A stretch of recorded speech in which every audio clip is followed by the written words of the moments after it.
What's up, ladies and gentlemen? It's your boy King 053, Mr. Easy Money, covering trending topics from local to abroad. Politics, I'm asking the questions: who's fooling who? Sports, from soccer, boxing, and MMA, I cover it all. Monthly motivational talks to inspire you. One thing for sure, I bring the receipt. So like and subscribe to be part of the movement. What's up, ladies and gentlemen? It's your boy King 053, Mr. Easy Money, back at it again. And this time around, I want to cover two topics in one video. And one is the strike at Ventersburg that happened on the 8th of March, and what the people did there, closing the N1 with stones and rubbish, burning tires and stuff like that. And another one, it's a video that happened in Mpumalanga where the police stopped when they saw people drinking in public, and I think they were trying to tell them, listen, move away from this spot. But one of the drunk people was hitting the police. And I want to cover something there because it's very interesting to see that our police don't have the right to defend themselves. You know, our police are afraid to take actions against the civilians. And the police uniform is no longer feared. Like when I was growing up, my uncle was a policeman. My uncle had respect where in our hood, in Mpumalanga actually. Very respect. He died in the line of duty, and that uniform carries the pride of the whole police force. But in today's world, people don't respect the police uniform anymore. The police van, the sirens, the lights.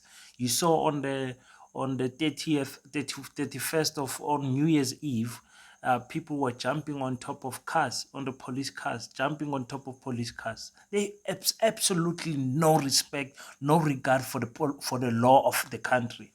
And that's what I want to talk about. But before I go there, let's just quickly bring the receipts and let me play you the video. Ngiyamjuda kukunje.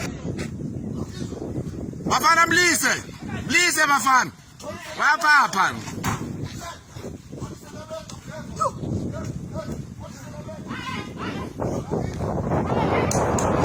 Skip it. Skip it. Skip it. Skip it. Skip it. Skip it. Skip it. Skip it. Skip it. Stop! Tshwala siyazithengela lo. Siyazithengela utshwala lo. Bafana, listen. Bafana mlise. Lise bafana. Lise. Akayenzi lafuna ukwenza. Tshwala siyazithengela lo. Lapho apha drinking emhlabeni lo. Hambani. Yes sir. Vamos. Bafana. Bafana. As you see, Bafana is beating the shit out of this policeman, chasing him around, smacking him. The policeman draws his firearm. But this guy, you know, when you are intoxicated with alcohol, you don't have a sense of danger. That's why you find people who are drunk are doing crazy things, brave things that they would have not done when they are sober. So this guy, Bafana, is absolutely intoxicated. He does not see the fear. He keeps on saying, "Utshwala lobu ngebam, utshwala bethu lobu." The cameraman is also saying, this is our alcohol, we're going to drink it the way we want. A lawless country. That's what South Africa is right now. And I'm sorry to say this, but, you know, somebody has to say it. Somebody has to say it. Those who are drinking, speak to each other and say, agents, this is the environment where we get where we indulge in this thing, in the bevs. And when you see me getting out of line, please apprehend me. At least there's someone trying to stop Bafana there, trying to stop him. After the police have drawn the gun, imagine the police shoots this guy. This is where we say, Ufele Mahala. Because what you died for, you could have done it tomorrow again. We could have done it later again. We could have just listened and moved to a different spot. But no, you had to be brave and play Mr. Brave. That's total rubbish. Please, guys, when we are engaging in bed, a lot of people die like this. Sometimes it's not a police. Someone says something to someone and someone takes it the wrong way. Stand up, stab someone. Stand up, take the firearm, pop, shoot someone, and you die.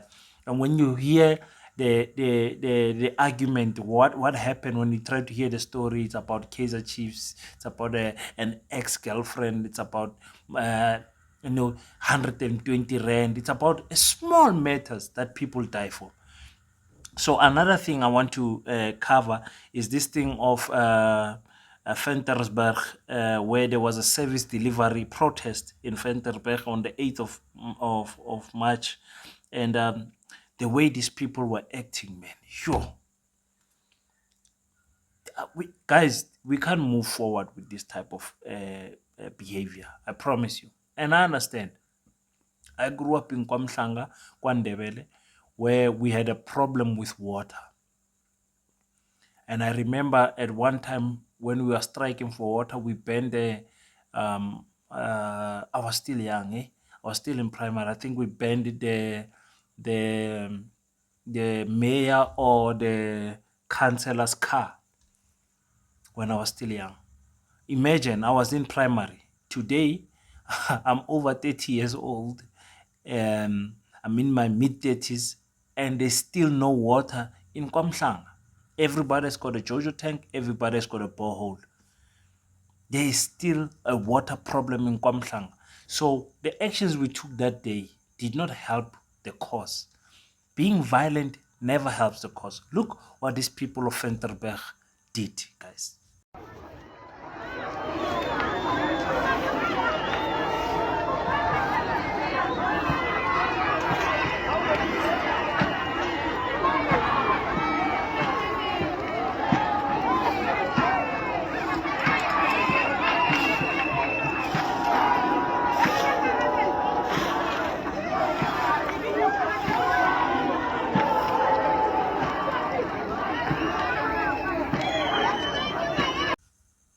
So you see, that's what I'm talking about. This type of behavior. And that's where the criminal element comes. People are getting robbed at these protests. People's houses get broken into at these protests. People, you give that criminal element a chance to strive, because now we can loot the Indian shop, we can loot ShopRite, we can loot anything, because now the movement and the spirit that is holding us there, it's a violent spirit, and we are stopping for nothing. Understand? And you might ask, King, so what must the people do? They are tired, and that's why we are voting, guys. That's why we are voting. And councillors need to be honest and frank with their people. When you come in a place where there's been a water problem for the past 20 years, or you were born there and there was a water problem, like I made the example with myself, you can't promise the people that in 3 months you will fix it. You don't know what is the budget. You don't know what is the problem. You don't know. You're just promising people empty things. And that's why in this channel, we hold politicians and everyone accountable, including myself, for what we say on camera, on record.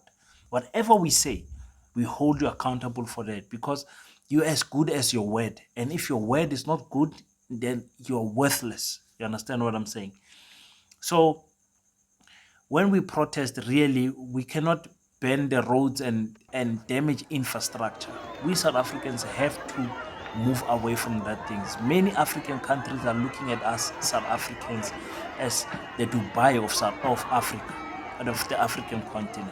But the way we behaving, with the way we are behaving, and we tend to even take out our frustrations on foreigners. And now on this channel, there is no one that is born in Africa that is a foreigner in South Africa. There is something that we call legal and illegal immigrants. Yes, I understand that. But they are not foreigners. They might be here illegally, but they are not on foreign land. They are in Africa.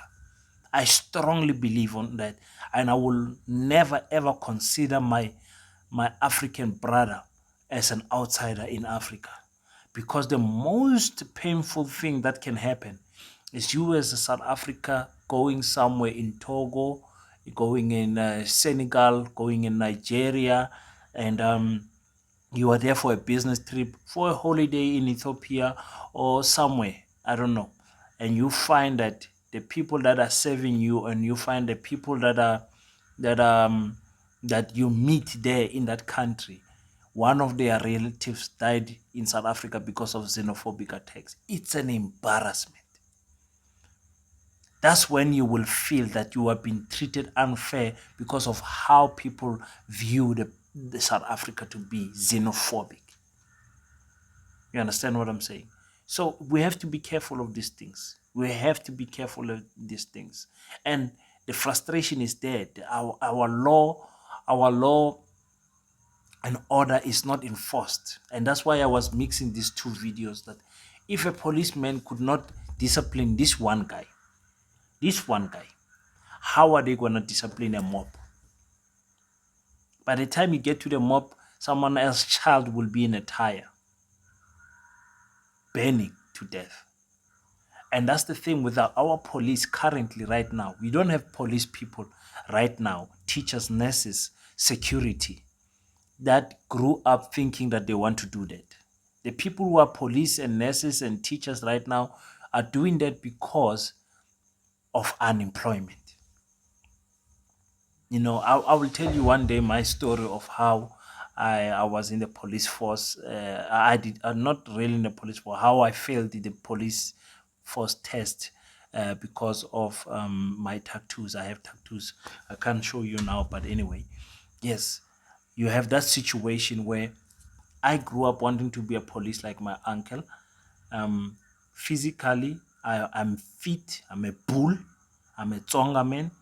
And psychometrical test, I passed it. Now they're doing the physical inspection of the body. They find tattoos, and they can't even tell you where does this rule of tattoos come from. You understand? Why the Germans was enforcing no tattoos in the army, that the apartheid also did. Now the new democracy government also adopted that. So you stop people like me who grew up genuinely wanting to be a police, and you are employing someone with no tattoos who does not want to be a police. They just want a job. That's why it's easy to bribe them. That's why it's easy for them to be corrupt. It's easy for them to ask for Jojo, these traffic cops, metro cops. Understand? Because what they're doing is not really what they envision themselves to do when they grow up. It's your boy, King053. Don't want to take long. I'm busy with the new intro. I'm not sure it's going to be in this video or the next one, but you guys, you will tell me how you feel. Let's meet in the comment section. Tell me how you feel about striking. Tell me how do you feel about this police force that we have. They want to employ 10,000 new people. Where are they going to get the genuine police people so that they can train them, and then they can be a difference in our country? Thank you so much, guys, for watching.